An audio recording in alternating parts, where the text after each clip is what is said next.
Perlas ng Silang is a flower park. May restaurant din and also an events place. Matatagpuan po yan sa Purok 5, Barangay Pulong, Bunga Road, Silang, Cavite. Ayan, nung kami ay nagpunta dyan, makikita po ninyo, nakalimutan ko what type of flower is that. Ayan, pero ayan, at ang daming nagpuntang tao dyan. Actually, very limited nga lang kasi ang kanilang parking area. Kasi hindi pa naman masyadong nagtatagal yan since they opened. Ayan, iba't ibang mga halaman ang makikita po ninyo dyan, mga flowering plants. Ayan, celosia. Yan, marami talaga during that time. Yan yung mga meron. And naapag-alaman ko recently nagkaroon sila ng mga tulips pero hindi na po namin naabutan yan. At yan lang po ang ano. Ayan, I think may event during that time. Doon, hindi ko na alam kung anong meron doon. Ayan, nasa labas pa po kami niya nung kinukunan ko ng video kasi you need to line up first para sa entrance ticket po.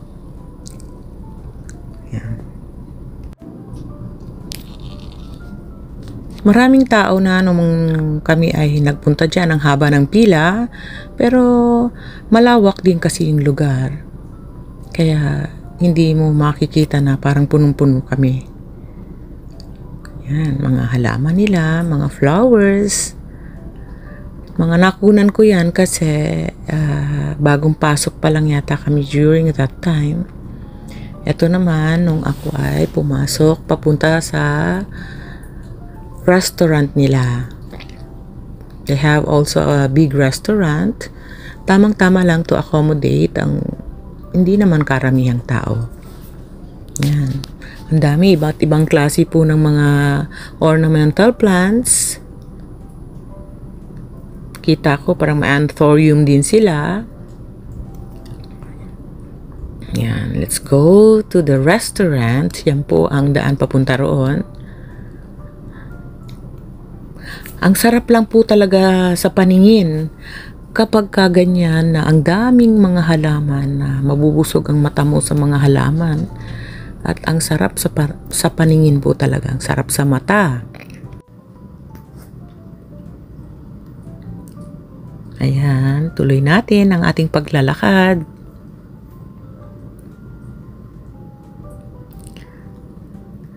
Ayan, medyo mahaba-haba. And not too lang naman po yung nilakad natin, pero ang ganda lang talaga kasi pag madadaanan mo yan, view ng mga ganyan. Ayan, to the right is their restaurant. Ayan, doon daw ang kanilang restroom. Ayan, quick pick lang po sa restaurant nila. Marigold. Ayan.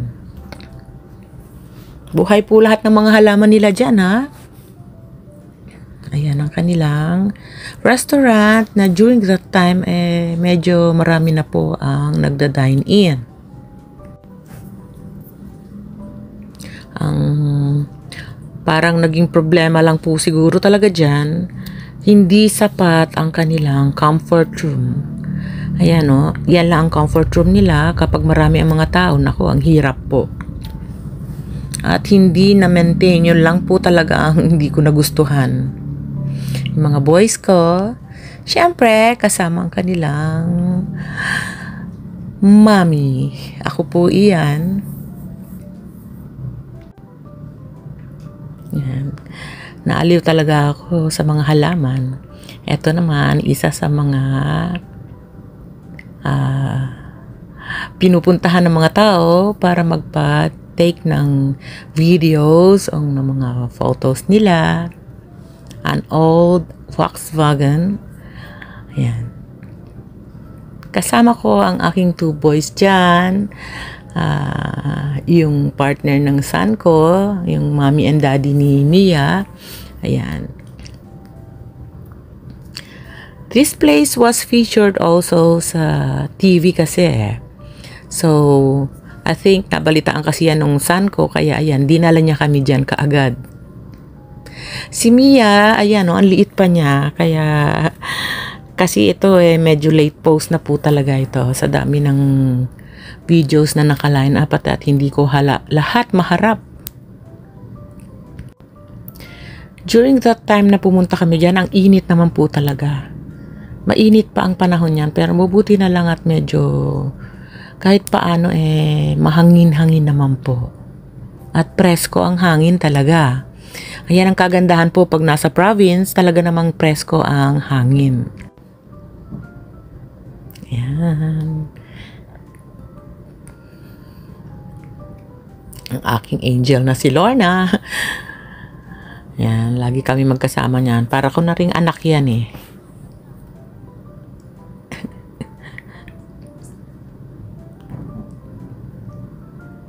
Hi!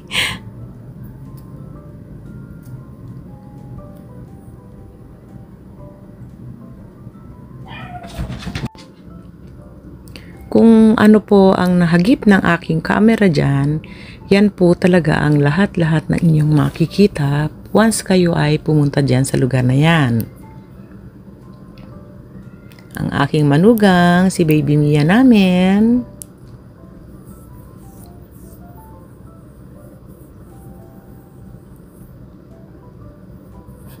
Siyempre, more on face ko.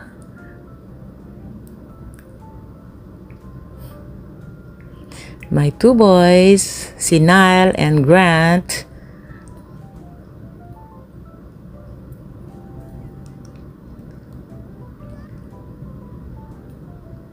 Si Grant, yan, may bunso.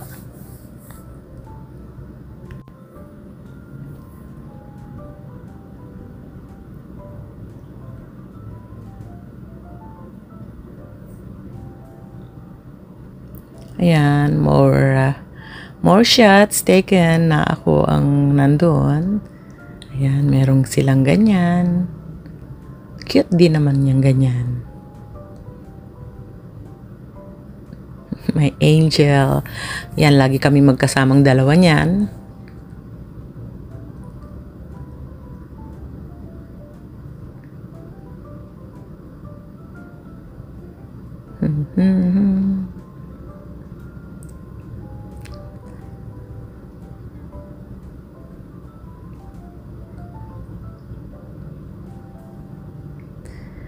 Bali, peacock yun eh. Peacock na ano yang nandun sa likod.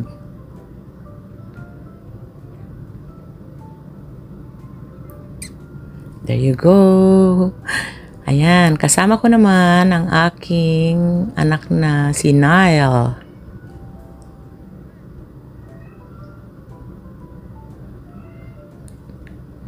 Meron silang bridge na ganyan.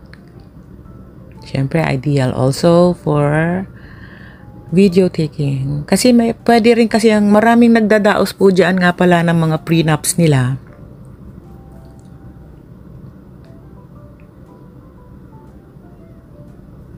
Ayan, merong place for kids to play. Ayan, nung kami ay pauwi na po, medyo malayo-layo po ang napagparkingan ng aming sasakyan.